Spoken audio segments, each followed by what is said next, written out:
이 사건은 1982년 10월 17일에 공소시효가 끝남으로써 이제는 범인을 붙들어도 처벌할 수가 없게 됐다.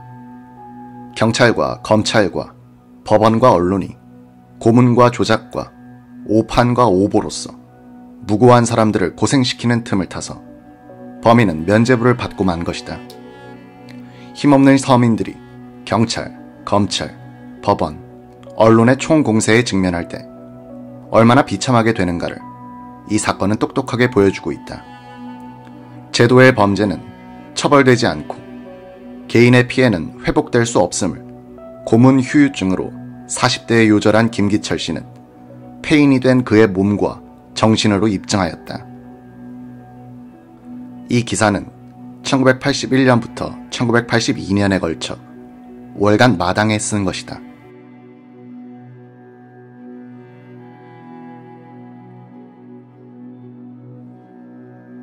김금식, 그는 진정한 승자였다. 엎치락뒤치락한 근하 사건 수사 및 재판 과정에서 거의 모든 관련자들이 상처를 입었다. 억울한 옥살이를 한 8명의 피고인들과 그 가족은 물론이고 김태현 검사를 비롯한 검찰 측 관계자들도 결국 평생 잊지 못할 패배를 경험하고 말았다. 유괴 수사의 베테랑이란 명성이나 이 사회의 엘리트란 권위는 고등학교도 졸업하지 못한 한 전과자의 농락으로 크게 손상받았다. 김금식 씨는 수많은 사람들의 상처와 패배를 딛고 홀로 그 폐허에서 온전하게 살아 돌아왔다. 그는 목적하던 바를 모두 성취했다. 감방 생활을 편하게 보내겠다는 첫째 목표는 무난히 달성됐다. 수사와 재판 과정을 통해 그는 복역수로는 꿈에도 꾸지 못할 술, 음식, 여자 대접을 받았으며 그 흔한 뺨 한 대도 맞지 않았고 출소할 때는 피둥피둥 살찐 건강한 모습이었다. 그가 끌어들인 김기철 씨가 폐인이 되어 출소, 요절한 것과는 너무나 선명한 대조가 된다. 법을 우롱하겠다는 목적도 적당히 성취됐다. 그는 경찰과 검찰, 그리고 대중매체를 갖고 놀았다. 재판의 흐름은 그의 말 한마디로 이리 갔다 저리 갔다 했다. 그를 뒤쫓아다니던 검사들은 막판에 가서 그의 버림을 받았고 지워질 수 없는 불명예를 안게 됐다. 그렇게 해놓고서 김금식 씨는 또 다른 법의 구원을 받아 영광의 탈출을 했다. 저승의 문턱까지 다가갔다가 다시 이승으로 돌아오는 그 아찔한 쾌감을 그는 의식적으로 즐겼다. 1982년 9월 2일 서울 신설동의 어느 술집에서 내가 만난 그는 아직도 그 쾌감, 그 추억을 맛있게 곱씹고 있는 것 같았다.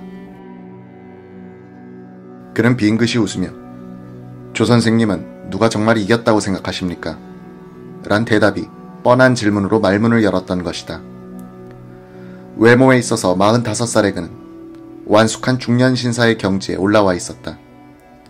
한 발자국, 한 발자국을 확인하듯 무겁게 떼어놓는 걸음걸이, 느릿느릿하는 우렁찬 목소리, 180cm에 가까운 큰 키에 어울리는 단단하게 살찐 몸통, 예나 다름없이 짧게 깎은 머리카락, 부티나게 만드는 금태 안경. 한마디로 그는 늠름한 경상도 사나이였다.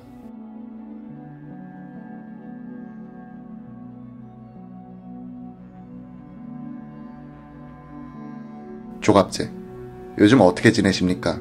턱 안정된 생활을 하고 계시는 것 같은데. 김금식, 밥은 먹고 살죠.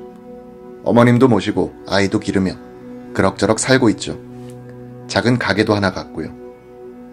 조갑제, 모친께서는 옛날에 재혼을 하셔서 김 선생과 같이 살지 않았던 걸로 아는데요.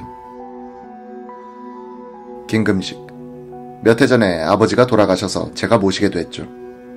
아이를 길러보니까 나도 생각이 많이 바뀌는 걸 느낍니다. 몇 년 전까지만 해도 이 사건을 다뤘던 판사나 검사들이 어떻게 살아가나 하여 그들의 변화해가는 모습들을 일일이 지켜보곤 했지만 이젠 그러지 않아요. 그러니 제가 많이 변한 것 아닙니까? 허허. 조갑제, 그때 교도소를 나와서 택시 운전을 하셨죠. 그러다가 10여 년 전에 사고를 냈던가요? 김금식, 예. 2명이 죽고 1명이 다쳤죠. 새벽이었죠. 부산 수영동에서 망미동으로 빠지는 간선도로상이었습니다. 전날 밤 술을 많이 마셔 만취 상태에 있었습니다. 좌회전을 하여 달리는데 퍽 하는 소리가 났습니다. 저는 본능적으로 번호를 감추기 위해 뒤쪽 라이트를 껐죠.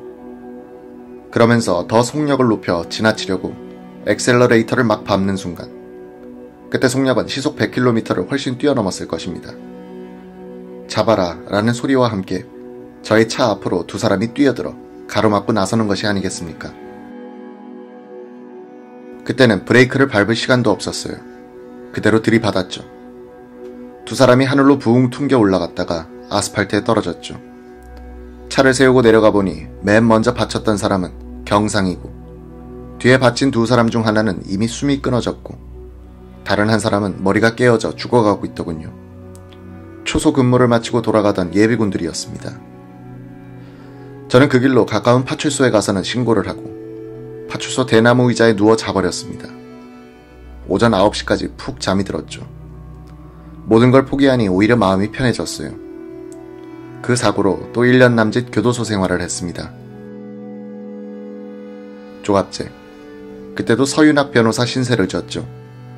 김금식. 그랬습니다. 조갑제. 음주운전이라 실형을 무겁게 받은 겁니까? 김금식.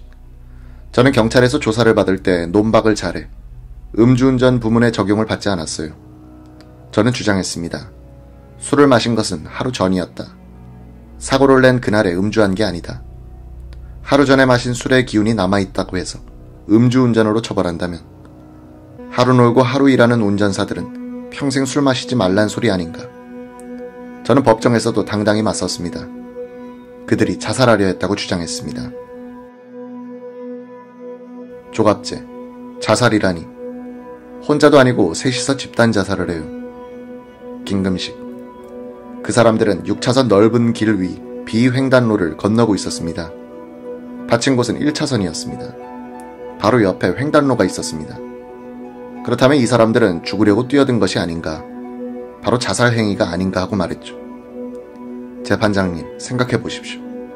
제가 택시를 몰고 인도로 뛰어들어 가로수를 받고 차를 부쉈다면 누가 보상해 주겠습니까?